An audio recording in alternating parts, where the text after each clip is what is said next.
जेठ बैसाखवा के कड़ी दुपहरिया हो पापा के मुहावा सुखाए।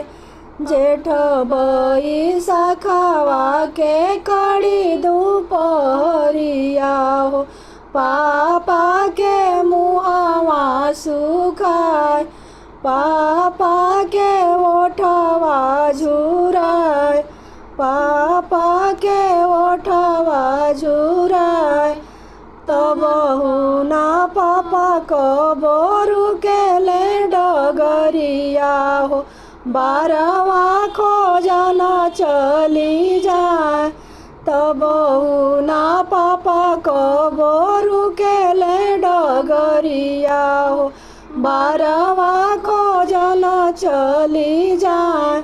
बारवा खोजिया पापा घर के लौटेल आमा पूछलिया घर आमा पूछलिया घर आमा जे पूछली दादाई आमा जे पूछली दादाई।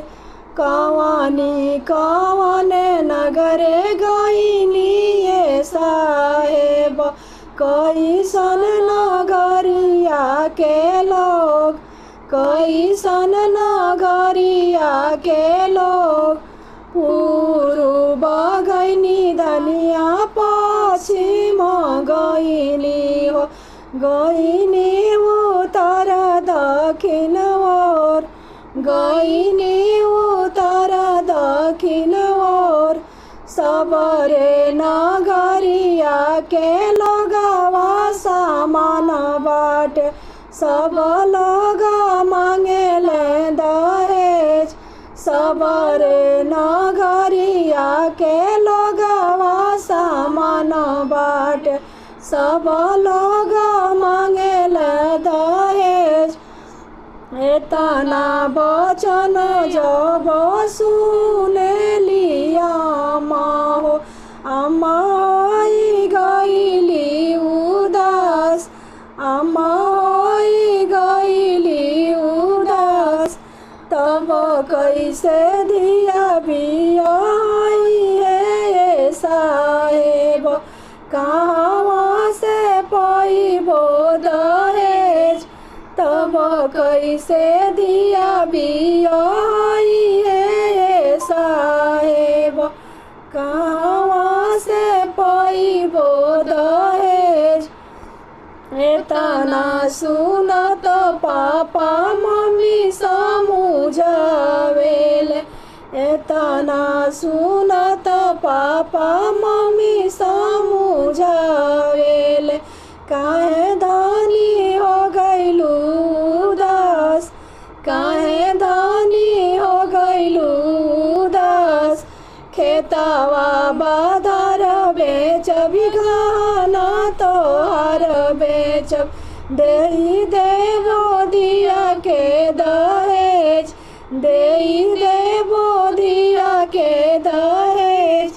एतना बचन जब सुनेली दुलारी बेटी पापा से अरज हमार। एतना बचन जब सुनेली दुलारी बेटी पापा से अरज हमार। मम्मी से अरज हमार मम्मी से अरज हमार। काहे के पापा के तवा बादर बेचब काहे मम्मी गहना तोहार काहे मम्मी गहना तोहार। सबका से निमन पापा के उपाय बाटे डूबी मार बिदरिया डूबी मार बिदरिया।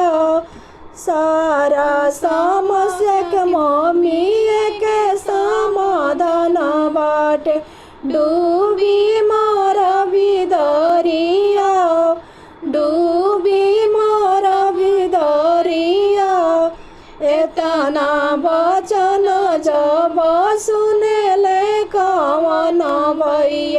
पापा से अरज हमार, मम्मी से अरज हमार, मम्मी से अरज हमार।